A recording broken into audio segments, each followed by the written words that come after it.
ధన్యులు, దేవుని రాజ్యము మీది. ఇప్పుడు ఆకలిగునున్న మీరు ధన్యులు, మీరు తృప్తిపరచబడుదురు. ఇప్పుడు ఏడ్చుచున్న వారు మీరు ధన్యులు, మీరు నవ్వుదురు. మనుష్య కుమారుని నిమిత్తము మనుషులు మిమ్మల్ని ద్వేషించి వెలివేసి నిందించి మీ పేరు చెడ్డదని కొట్టివేయనప్పుడు మీరు ధన్యులు. ఆ దినమందు మీరు సంతోషించి గంతులు వేయండి. ఇదిగో మీ ఫలము పరలోకమందు గొప్పదయ్యుండును. వారి పితరులు ప్రవక్తలకు అదే విధముగా చేసిరి.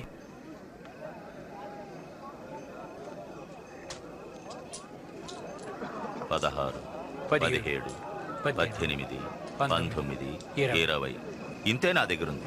ఇంతే అంటే అర్థం ఏంటి? అయ్యో ధనవంతులారా, మీకు శ్రమ. మీరు ఆదరణ పొంది ఉన్నారు.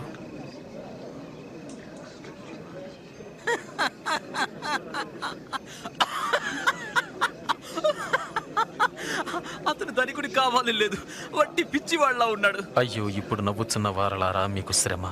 మీరు దుఃఖించి ఏడ్తురు.